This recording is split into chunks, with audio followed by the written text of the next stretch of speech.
So I think India has made the mistake of always waiting to see the surge, but exponential growth does not really work that way. You have to act very early when a variant is in circulation.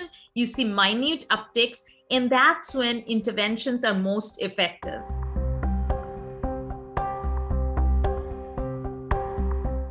Log into my medical portal, electronic health portal in the United States, I see that I'm due for my 4th booster in February. And my parents who finished their vaccination quite early in April are still not due for their 1st booster. How can biologies and recommendations be so different? And if they truly are, then it should be driven and governed and predicated by data. Wishful thinking that after Omicron, we are going to all achieve that level of immunity that nothing is going to happen to us and COVID's end game. Nobody knows. The curveballs that COVID has thrown at us makes me very suspicious that this is the end.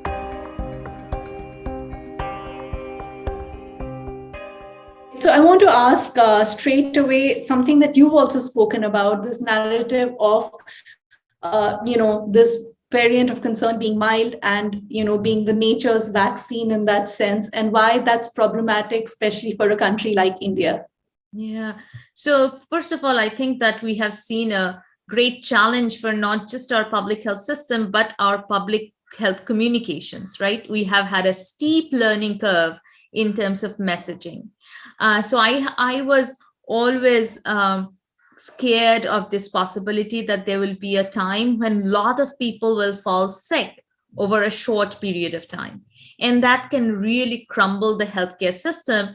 And even if we have 5% hospitalization, less than Delta, 5% of a uber large number, when almost like 50-60% of the population is infected, is still a large number. And that is more than the healthcare capacity can actually withstand. So that was my concern from the very beginning. And it may be true that we do not need as much ICU hospitalization, but the experience in the United States actually tells us that we may need for hospitalization for supportive care for 2-3 days. What we are seeing, I think, is also a collapse of the whole societal system with so many people being sick at the same time and not being able to go to work. So you can see it in the educational sector, you can see it in the healthcare sector. Who is going to take care of the students? Who is going to take care of the patients? So I think that it is very unwise to say that we are going to let Omicron rip through the population and have unrestricted mitigation. Yes, it is an inevitable and unfortunate consequence of vaccine inequity that we have this variant, but I think we have tools to fight it, and we should not really give up and say that this is destiny and this is nature's vaccine, this is our solution, this is our exit ramp, because that's wishful thinking. The second thing is that we do not know what the long COVID of breakthrough infections are going to be, and that's a big unknown. The third thing is that in India, particularly, 40% are below 18 population and they are not vaccinated. And we know that it is mild for a vaccinated person, but we do not know what is going on in the unvaccinated, and the US hospitals are filling up with unvaccinated people with serious COVID-related illnesses. The fourth thing I have real objection to, that when we say mild, it is a population level statement maybe, and that depends on the immunity quilt, as we say, immunity wall or immunity quilt of different populations. And this is not mild, particularly for unvaccinated, but also not for every vaccinated person. It's not mild. To say that is sort of undervaluing the life of the vulnerable.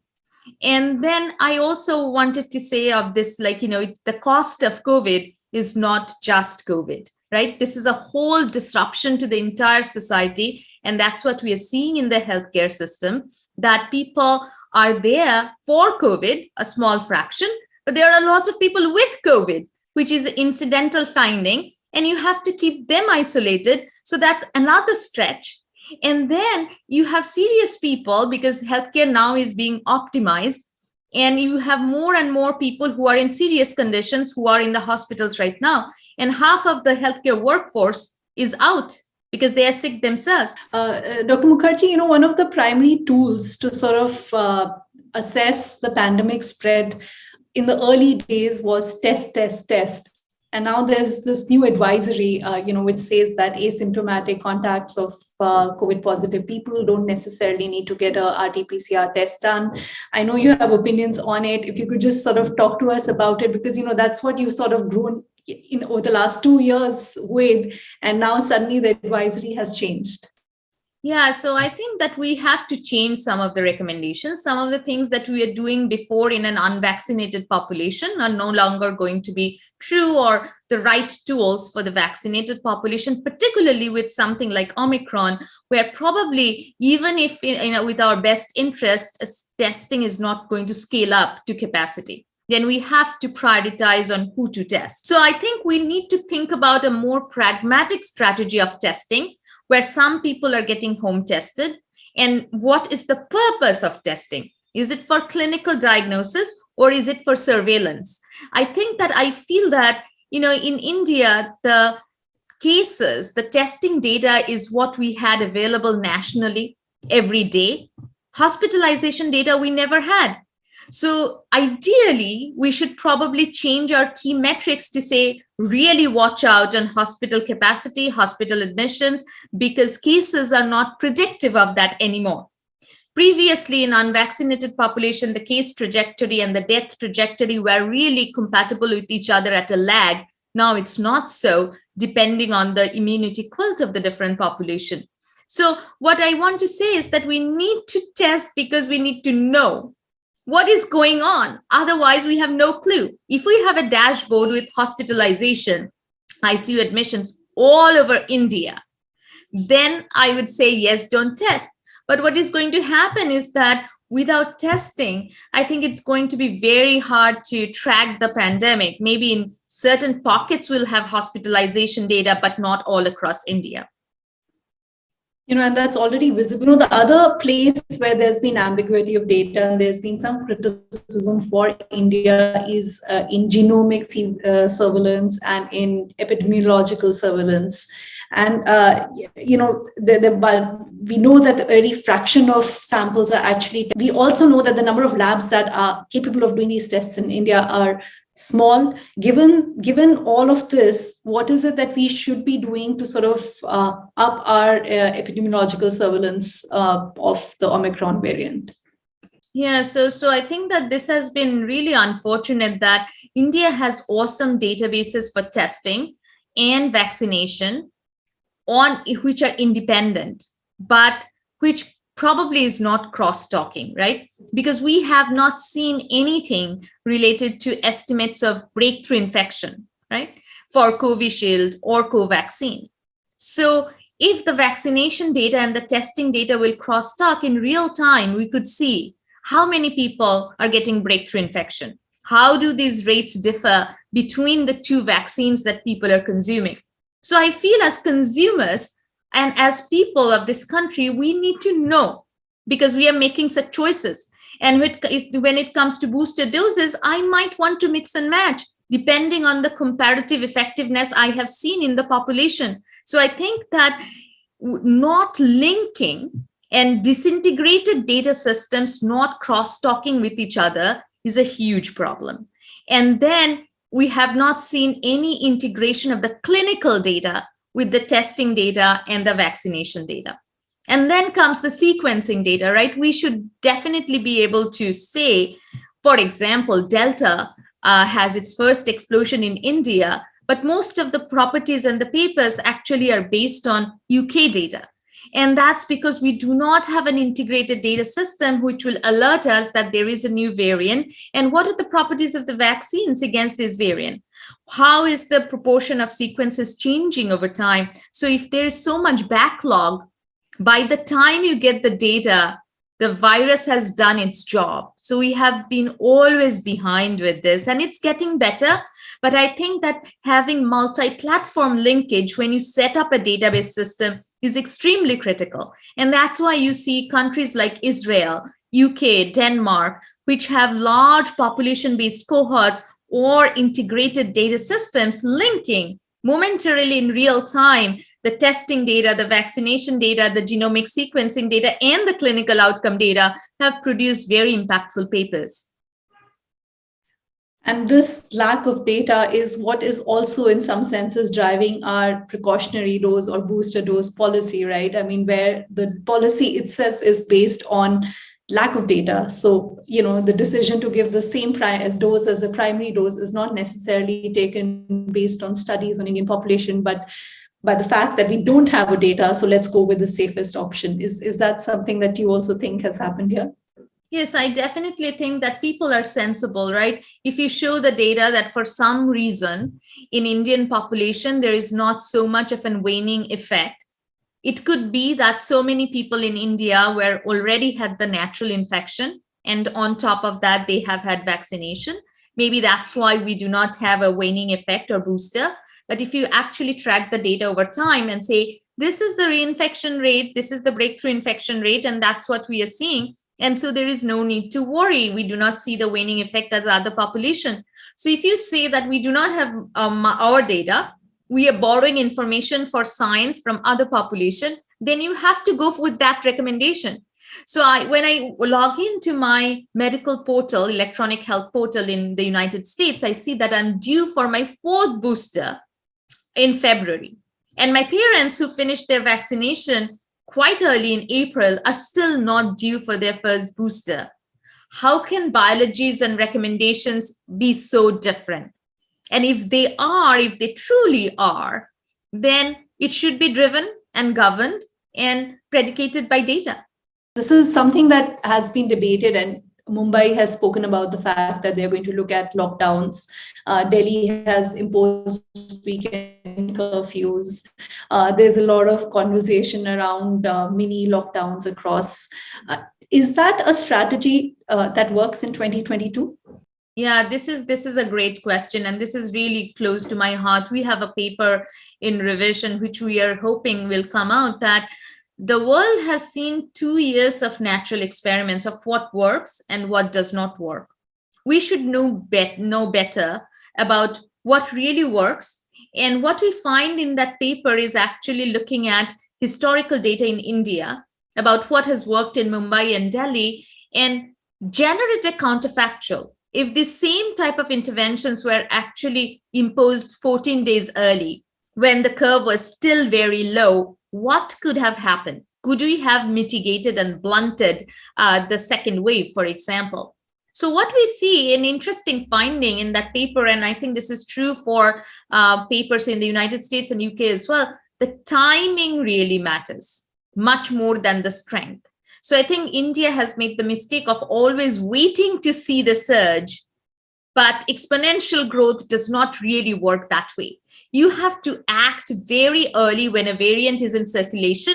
You see minute upticks, and that's when interventions are most effective.